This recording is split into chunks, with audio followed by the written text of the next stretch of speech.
Page number 38 Lucent इतिहास।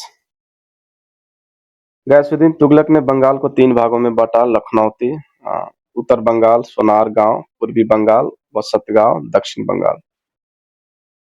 1345 में हाजी इलियास बंगाल के विभाजन को समाप्त कर शमसुद्दीन इलियास शाह के नाम से बंगाल का शासक बना। पंडुआ में अदीना मस्जिद का निर्माण 1364 ईस्वी में सुल्तान सिकंदर शाह ने करवाया था। बंगाल का शासक गयासुद्दीन आजम शाह 1389 से 1409 ईस्वी अपनी न्यायप्रियता के लिए प्रसिद्ध था।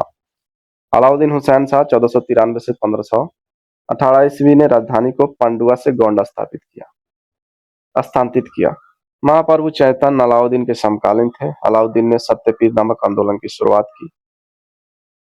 मालाधार बसु ने अलाउद्दीन के शासनकाल में ही श्री कृष्ण विजय की रचना कर गुणराज खान की उपाधि धारण की। इनके बेटों को सत्यराज खान की उपाधि दी गई। नसरुद्दीन नुसरत शाह ने गौड़ में बड़ा सोना एवं कदम लसून मस्जिद का निर्माण करवाया। अब आइए मालवा देखते हैं। दिलावर खान ने 1401 ईस्वी में मालवा को स्वतंत्र घोषित किया। दिलावर का पुत्र अलफ खां कुशंग शाह की उपाधि धारण कर 1405 ईस्वी में मालवा का शासक बना। इसने अपनी राजधानी को धारा से मांडुआ स्थानांतरित की। मालवा में खिलजी वंश की स्थापना महमूद शाह ने की। गुजरात के शासक बहादुर शाह ने महमूद शाह द्वितीय को युद्ध में परास्त कर उसकी हत्या कर दी और मालवा को गुजरात में मिला लिया। मांडू के किले हिंडोला भवनिया दरबार हॉल का निर्माण कुशंग शाह ने करवाया था। इस किले में सर्वाधिक महत्वपूर्ण है दिल्ली दरवाजा। बज बहादुर एवं रूपमती का महल का निर्माण सुल्तान नसरुद्दीन शाह द्वारा करवाया गया था। जहाज महल का निर्माण गयासुद्दीन खिलजी ने मांडू में करवाया था। पुष्क महल को महमूद खिलजी ने फतेहाबाद नामक स्थान पर बनवाया था। अब आइए गुजरात देखते हैं। गुजरात के शासक राजा कर्ण को पराजित कर अलाउद्दीन ने 1297 ईस्वी में दिल्ली सल्तनत में मिला लिया था। 1391 में मोहम्मद शाह तुगलक द्वारा नियुक्त गुजरात का सूबेदार जफर खान ने सुल्तान मुजफ्फर शाह की उपाधि ग्रहण कर 1407 ईस्वी में गुजरात का स्वतंत्र सुल्तान बना।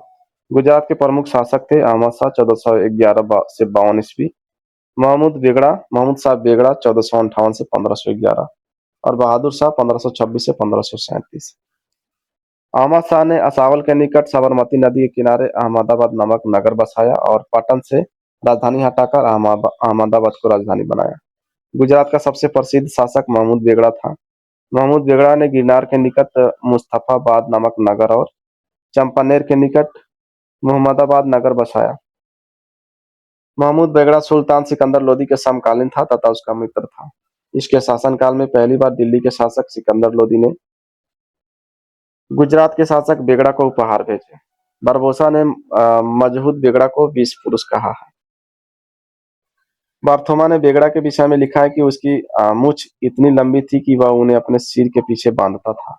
उदयराज बेगड़ा का दरबारी कवि था जिसने सुल्तान की प्रशंसा में महमूद चरित नामक पुस्तक लिखी। एक ब्राह्मण मालिक गोपी बेगड़ा का मुख्यमंत्री था।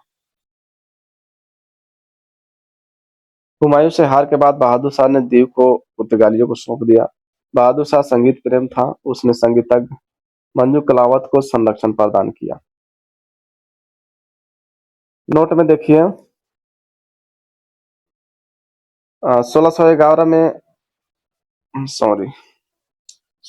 में सिकंदर बिन मोहम्मद मंजू द्वारा लिखी मीरात सिकंदरी गुजरात के इतिहास को जफर खान मुजफ्फर शाह फर्स्ट द्वारा मुस्लिम विजय के से मुजफ्फर शाह तृतीय 1591 ईस्वी की मृत्यु और गुजरात के बाद की घटनाओं तक का वर्णन देता है।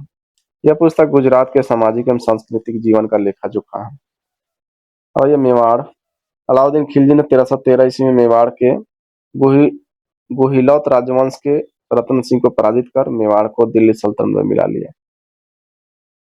गुहिलौत वंश की एक शाखा सिसोदिया वंश के अमीर देव ने मोहम्मद तुगलक को हराकर पूरे मेवाड़ को स्वतंत्र करा लिया। राणा कुंभा ने 1448 ईस्वी में चित्तौड़ एवं अन्य एक विजय स्तंभ की स्थापना की। खानवा का युद्ध 1527 ईस्वी में राणा सांगे एवं बाबर के बीच में हुआ जिसमें बाबर विजय हुआ। 1576 ईस्वी में हल्दी घाटी का युद्ध राणा प्रताप एवं अकबर के बीच हुआ जिसमें अकबर विजय हुआ। मेवाड़ की राजधानी चित्तौड़गढ़ थी। जहांगीर ने मेवाड़ को मुगल साम्राज्य में मिला लिया था।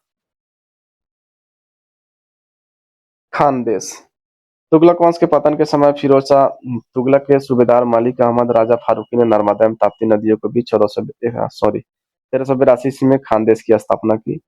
खानदेश की राजधानी बुरहानपुर थी। इसका सैनिक मुख्यालय असीरगढ़ था। 1601 में अकबर ने खानदेश को मुगल साम्राज्य में मिला लिया।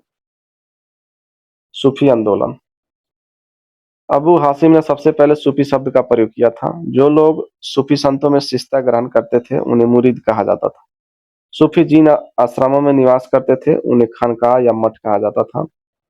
सूफियों के धर्म संघ सारा इस्लामी सिद्धांत के समर्थक और बेसारा इस्लामी सिद्धांत से बंधे नहीं थे, में विभाजित थे। भारत में चिश्ती एवं सुहरावर्दी सिलसिले की जड़ें काफी गहरे थी। ख्वाजा मोइनुद्दीन चिश्ती ने भारत में चिश्ती सिलसिला की शुरुआत की। चिश्ती सिलसिला का मुख्य केंद्र अजमेर था। चिश्ती सिलसिला के कुछ अन्य महत्वपूर्ण संत थे निजामुद्दीन औलिया, बाबा फरीद बख्तियार काकी एवं शेख बुरहानुद्दीन गरीब। बाबा फरीद बख्तियार काकी के शिष्य थे। बाबा फरीद की रचनाएं गुरु ग्रंथ साहिब में शामिल हैं। बाबा फरीद के दो महत्वपूर्ण शिष्य थे निजामुद्दीन औलिया एवं अलाउद्दीन साबिर। हजरत निजामुद्दीन औलिया ने अपने जीवन काल में दिल्ली के 7 सुल्तानों का शासन देखा था। इनके प्रमुख शिष्य थे शेख सलीम चिश्ती, अमीर खुसरो, अमीर हसन देहलवी।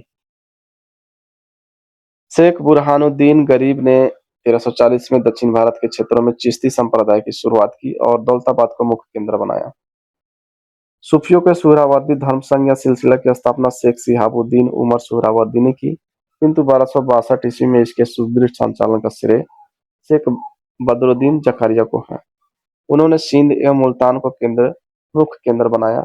सुहरावर्दी धर्म संघ के अन्य प्रमुख संत थे जलालुद्दीन तबरेजी, सैयद सुर्खजोश, बुरहान आदि। सुहरावर्दी सिलसिला ने राज्य के संरक्षण को स्वीकार किया था। मिलते हैं नेक्स्ट पेज में।